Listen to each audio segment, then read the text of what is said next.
Hello kiddos, this is Mr. Broviak. Today is Thursday. Hopefully Camp Tecumseh went well for you. We are back, well, you're back. I'm still at camp, and I figured I would go ahead and help you out with class a little bit today. I'm going to be running through what we are going to be doing together, and at least trying to help you out a little bit as best I can. Hopefully camp went well for you in some way. That's what I'm hoping, and you enjoyed yourself, and you don't have too many nightmares from the experience. At least, fingers crossed, that's what I'm going for. Any nightmares that you have, of course, I am not responsible for. That's just the way it's going to be. Along those same lines, speaking of nightmares, hopefully you have picked up your Correct Outsiders book from my desk. You should have done that already. If not, then you're going to have to quickly sneak up there and grab it, because you're going to be needing it here in just a moment. And then last but not least, if you are wanting to do any myth test corrections, those are going to be due on Monday. You can still get those on my website. Go to the mythology page, and you can go ahead and do your corrections from there and turn those in on Monday. You need your original test, and then you'll also need your new one that you're going to print off. Only fix the ones that you got wrong, and then each fixed one does get you a point back onto your test.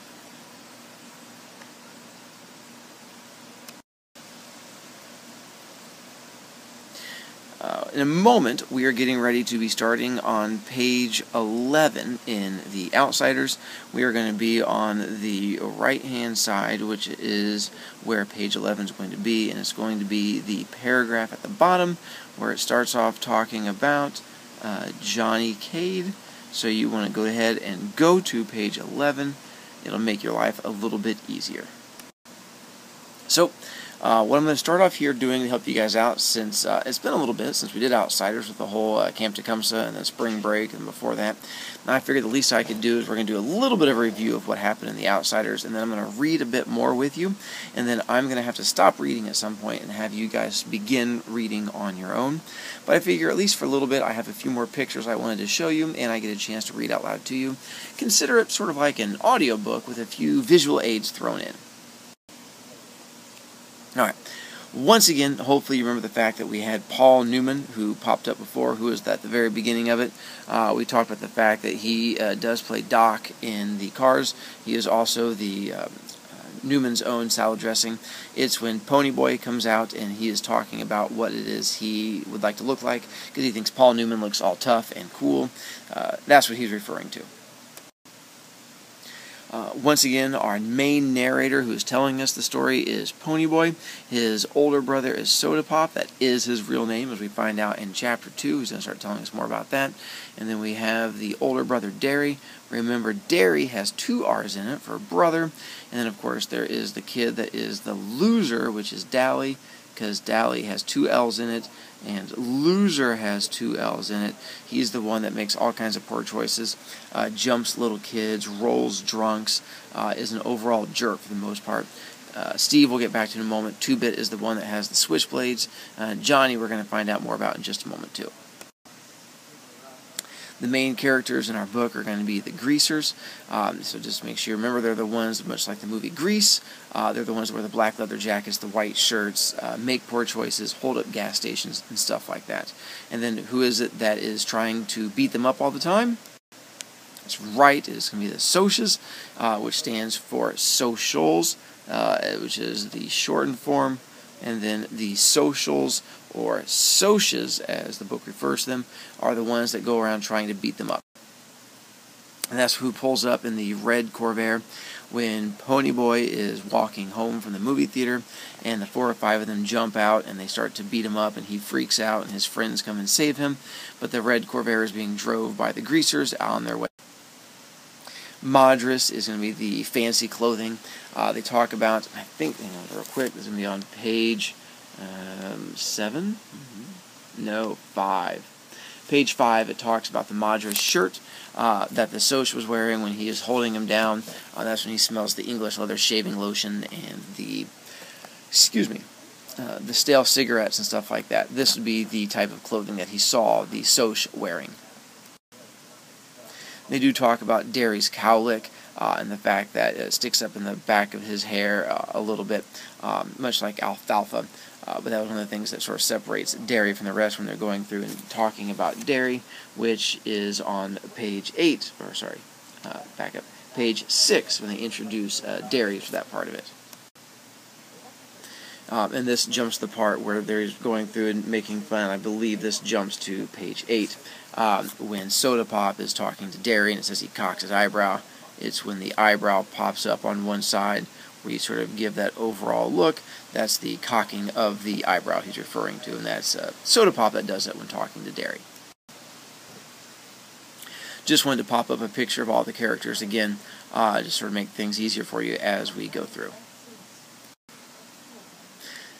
Once again, we talk about, and this would have been on page 9, we introduced Steve and the fact that he was good at lifting hubcaps, which is the same thing as stealing the hubcaps. And it's one of the many things that Steve is good at. Ponyboy does not get along with Steve, only likes him because he's friends with his brother Soda Pop, and that's the only reason that he likes Steve at all. Then we introduced the idea of Two-Bit, who was good at shoplifting and also had his black-handled switchblade. Talked about the fact that he was really funny, much like Will Rogers. And then from here is where we're going to get to page 11. At the very bottom of it, starts talking about Johnny Cade, and that's where he starts describing the rest of his friends. Alright, so jump to page 11, and we're going to get to that very bottom part, and there we're going to start reading. I have a few more pictures to show you as we go through. So page 11 at the bottom. Johnny Cade was last and least. If you can picture a little dark puppy that's been kicked too many times and is lost in a crowd of strangers, you'll have Johnny. He was the youngest next to me, smaller than the rest, with a slight build. He had big black eyes and a dark tanned face, and his hair was jet black and heavily greased and combed to the side. But it was so long that it fell in shaggy bangs across his forehead. He had a nervous, suspicious look in his eyes, and that beating he got from the Socias didn't help matters. He was the gang's pet, everyone's kid brother. His father was always beating him up, and his mother ignored him, except when she was hacked off at something, and then you could hear her yelling at him clear down at our house. I think he hated that worse than getting whipped. He would have run away 1,000,000 times if we hadn't been there. If it hadn't been for the gang, Johnny would never have known what love and affection are. I wiped my eyes hurriedly. Did you catch him? Nope. They got away this time, the dirty... Two-Bit went on cheerfully, calling the Socias every name he could think of or just make up. Kids okay? I'm okay. I tried to think of something to say. I'm usually pretty quiet around people, even the gang. I changed the subject. I didn't know you were out of the cooler yet, Dally. Real quick, it does mention the word cooler here at this point. If you don't know what the cooler is, when it talks about him being able to get out of it early, hopefully you can use the context clues there, but cooler is the same thing as jail.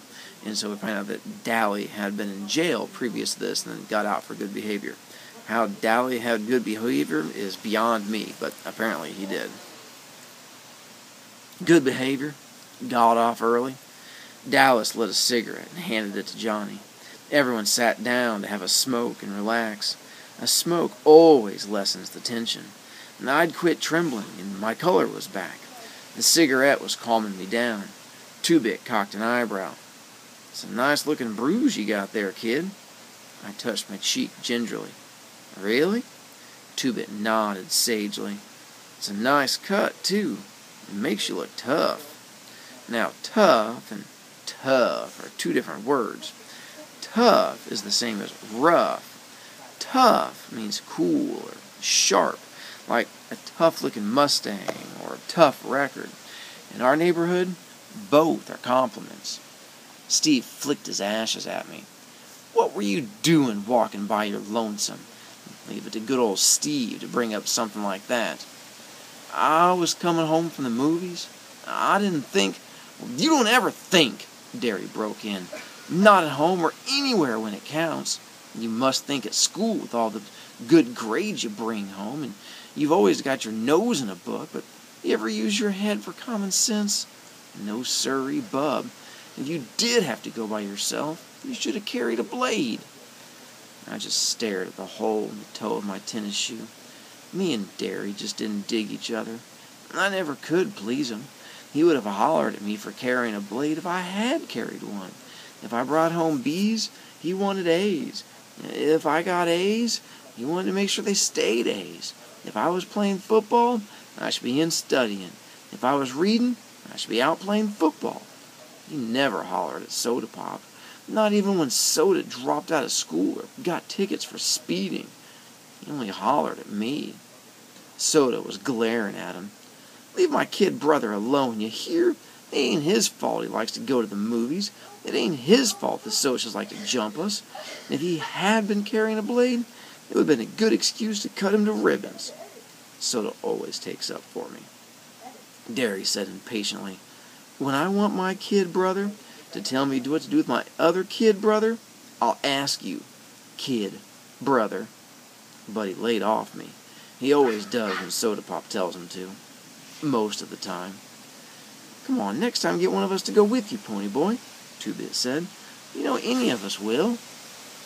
Speaking of movies, Dally yawned, flipping away his cigarette butt. Now, I'm walking over to the Nightly Double tomorrow night. Anybody want to come and hunt some action? Steve shook his head. Me and Soda are picking up Evie and Sandy for the game. He didn't need to look at me the way he did right then. I wasn't going to ask if I could come. I'd never tell Soda because he really likes Steve a lot. Sometimes I can't stand Steve Randall. I mean it. Sometimes I hate him. Derry sighed, just like I knew he would. Derry never had time to do anything anymore. I'm working tomorrow night. Dally looked at the rest of us. How about y'all? Two-Bit? Johnny Cake? You and Pony want to come? Me and Johnny will come, I said. I knew Johnny wouldn't open his mouth unless he was forced to. Is that okay, Derry? Yeah, since it ain't a school night. Derry was real good about letting me go places on the weekends. On school nights, I could hardly leave the house. I was planning on getting boozed up tomorrow night, Two-Bit said. If I don't, I'll walk over and find y'all. Steve was looking at Dally's hand. His ring, which he'd rolled a drunk senior to get, was back on his finger. You break up with Sylvia again? Yeah, and this time it's for good. That little broad was two-timing me again while I was in jail. And I thought of Sylvia and Evie and Sandy and Two-Bit's many blondes. They were the only kind of girls that would look at us, I thought. Tough, loud girls who wore too much eye makeup and giggled and swore too much. But I liked Soda's girl Sandy just fine, though. Her hair was natural blonde, and her hair was soft like her china blue eyes. She didn't have a real good home or anything, and was our kind. Greaser. She was a real nice girl. Still, lots of times I wondered what other girls were like. The girls who were bright-eyed, had their dresses a decent length, and acted as if they liked to spit on us if given a chance. Some were afraid of us, and remembering Dallas Winston, I didn't blame them. But most looked at us like we were dirt, gave us the same kind of look that the socials did when they came by in their Mustangs and Corvairs and yelled, "Grease!" at us. I wondered about them. The girls, I mean. Did they cry when their boys were arrested, like Evie did when Steve got hauled in, or did they run out on them the way Sylvia did Dallas, or maybe the boys didn't get arrested, or beaten up, or busted up in rodeos? I was still thinking about it while I was doing my homework that night. I had to read Great Expectations for English, and that kid Pip, he reminded me of us. The way he felt marked lousy because he wasn't a gentleman or anything, and the way that girl kept looking down on him. And that happened to me once. One time in biology, I had to dissect a worm, and the razor wouldn't cut, so I used my switchblade. The minute I flicked it out, I forgot what I was doing. I would have never done it. This girl right beside me kind of gasped and said, "They're right. You are a hood." That didn't make me feel so hot. There were a lot of socias in that class. I get put into A classes because I'm supposed to be smart, and most of them thought it was pretty funny.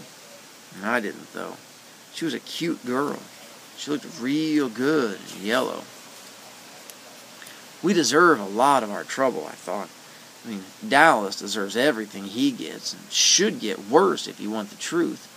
And Two-Bit, he doesn't really want or need half the things he swipes from stores. He just thinks it's fun to swipe everything that isn't nailed down. And I can understand why Soda Pop and Steve get into drag races and fights so much, though. Both of them have too much energy, too much feeling, and no way to blow it off. "Oh, rub harder, Soda," I heard Derry mumbling. "You're gonna put me to sleep." I looked through the door.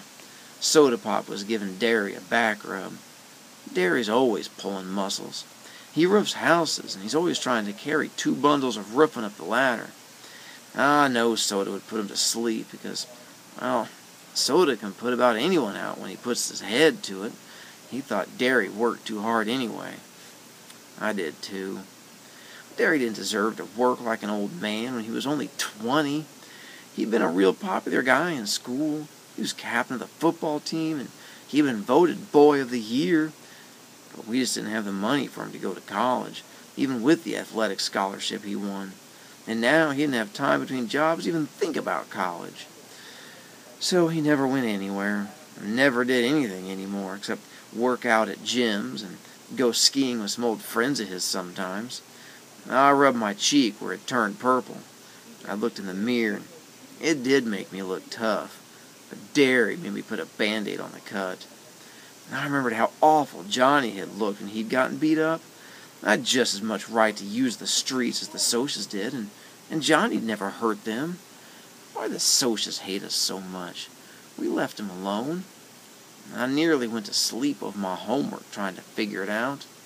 I mean, Soda Pop, who jumped into bed by this time, yelled sleepily for me to turn off the light and get to bed. When I finished the chapter I was on, I did. Lying beside Soda, staring at the wall, I kept remembering the faces of the Socs as they surrounded me. That blue Madras shirt the blonde was wearing, and I could still hear a thick voice. "Need a haircut, greaser?" I shivered. "Are you cold, Pony Boy?" "A little," I lied. Soda threw one arm across my neck, mumbled something drowsily. "Listen, kiddo, when Derry hollers at you, he don't mean nothing. He's just got more worries than somebody his age ought to. Oh, don't take him serious, you dig, Pony? Don't let him bug you. He's really proud of you because you're so brainy. It's just because you're the baby. I mean, he loves you a lot. You savvy?" "Pfft, sure," I said, trying for Soda's sake to keep the sarcasm out of my voice. "Soda?" "Yeah." "How come you dropped out?" I never have gotten over that. I could hardly stand it when he left school. "'Cause I'm dumb. The only things I was passing anyway were auto mechanics and gym." "You're not dumb." "Yeah, I am. Shut up and I'll tell you something. Don't tell Derry, though." "Okay." "I think I'm going to marry Sandy. I mean, after she gets out of school and I get a better job and everything. I might wait till you get out of school, though, so I can still help Derry with the bills and stuff." "Tough enough. Wait till I get out, though, so you can help keep Derry off my back?" "Don't be like that, kid. I told you he don't mean half of what he says. Are you in love with Sandy?" "What's it like?" He sighed happily. "It's real nice." In a moment, his breathing was light and regular, and I turned my head to look at him. In the moonlight, he looked like some Greek god come down to earth. I wondered how he could stand being so handsome. Then I sighed. I didn't quite get what he meant about Derry. Derry thought I was just another mouth to feed, somebody to holler at. But Derry loved me? I thought of those hard, pale eyes. Soda was wrong for once. I thought Derry didn't love anyone or anything except maybe Soda. I didn't hardly think of him as being human. Pfft, I don't care, I lied to myself. I don't care about him either. Soda's enough, and I'd have him until I got out of school. I don't care about Derry. I was still lying, and I knew it. I lie to myself all the time, but I never believed me. Oh, I guess I should have had this up while I was reading, but I apologize. All right, going on to Chapter 2. Once again, here's a picture of the characters. So now we've met all of them, Ponyboy, Soda Pop, Derry, and then the friends, Johnny, 2-Bit, Steve, and Dally.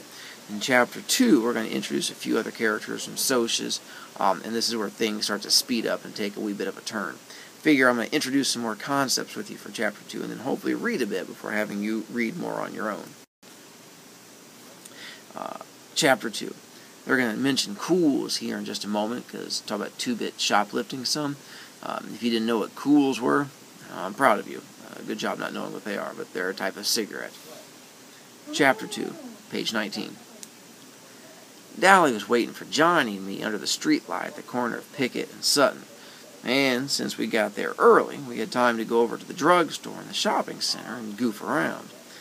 We bought Cokes, blew the straws at the waitress, and walked around eyeing things that were lying out in the open until the manager got wise to us and suggested we leave. He was too late, though. Dally walked out with 2 packages of Cools under his jacket. Then we went across the street and down Sutton a little way to the Dingo. There are lots of drive-ins in town. The Socias go to one called the Way Out and one called Rusty's. The Greasers go to the Dingo and to Jay's. The Dingo's a pretty rough hangout. There's always a fight going on there, and once a girl got shot. We walked around talking to all the greasers and hoods we knew, leaning in car windows or hopping into the back seats and getting in on who was running away and who was in jail and who was going with who and who could whip who and who stole what and when and why. We knew about everybody there. There was a pretty good fight while we were there between a big 23-year-old greaser and a Mexican hitchhiker. We left when the switchblades came out because the cops be coming soon and nobody in his right mind wants to be around with a fuzz show. If you don't know what the fuzz, once again, hopefully the context clues there will help you out, but the fuzz would be the popos, the police. So they're talking about the cops. They don't want to be around when the cops show up.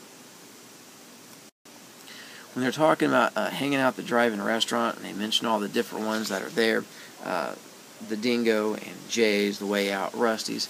The drive-in restaurant was ones where you could pull up a vehicle outside, and there's these little spots where you could order, and they would bring food out to you.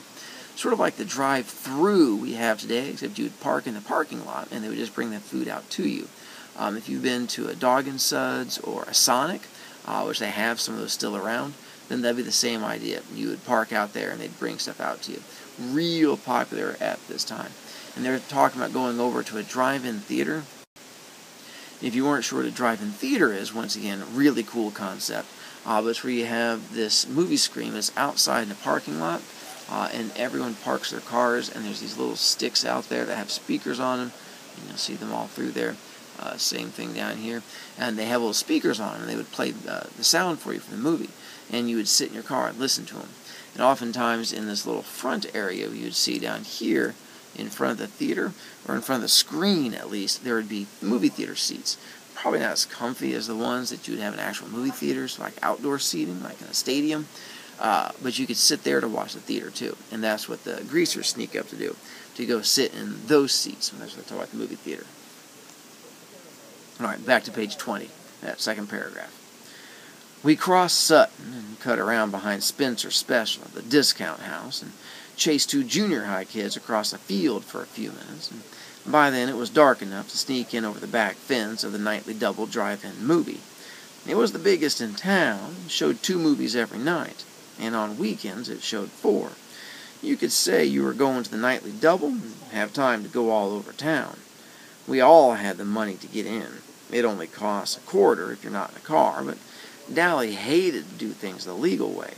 He liked to show that he didn't care whether there was a law or not. He went around trying to break laws.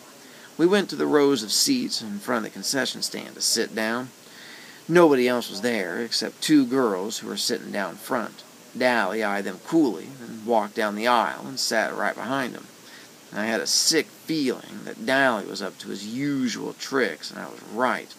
He started talking loud enough for the 2 girls to hear. He started out bad and got worse. Dallas could talk awful dirty if he wanted to, and I guess he wanted to then. and I felt my ears get hot. Two-Bit or Steve or even Soda would have gone right along with them just to see if they could embarrass the girls, but, well, that kind of kicks just doesn't appeal to me. And I sat there struck dumb, and Johnny left hastily to get a Coke. I'm going to pause here, page 21 at that top part, because I'm going to have you start reading here, because this is where it starts getting exciting. So I'm going to let you guys take off at this point. So once again, you're looking at page 21 on that right side, because now is where Dally starts picking a fight with the girls, and you're going to introduce these characters named Cherry. And so you're going to have Cherry and her friend Marcia, and this is where the story starts getting a lot more fun. But they're going to mention a gas jockey here in just a moment, and if you're unfamiliar with what a gas jockey is, they have them in New Jersey, and I think they also have them out in Oregon, but they were people whose job it was to pump gas, and you could not pump your own. Anytime you wanted to get gas at a gas station, they would run out there and fill the gas for you, and then you would sort of pay them and tip them, but it did increase gas prices, and so when they had a gas shortage way back in the 70s, before I was born, it killed all of the gas jockeys, and so they're not really a job anymore, except in New Jersey, where you have to have it, and then out on the West Coast, I think in Oregon or Washington, one of those states, they also have the same thing. So here's I'm going to let you read for a bit until there's a couple minutes left, and the sub will stop you and have you return your books. Tomorrow, I'm going to explain a few more things coming up in Chapter 2, 3. I'm also going to introduce, we have a homework assignment coming up Monday. We are going to have a quiz over Chapters 1 through 4. You're most likely going to have to read at home. Once again, you can do it on the ebook version, and so you're more than welcome to read it on that one if you want, or the audiobook version, but I can answer questions for you at that point. So I'm going to step back and let you guys read here. Sub will pause it or stop it at this point because it'll end here in a moment. Tomorrow I'll pick up again and you'll get to hear my lovely voice, but I'm going to give you the last 15 minutes or so to read, 15, 20 minutes or so to read. Tomorrow I'll explain more. Good luck, and thank you guys very much.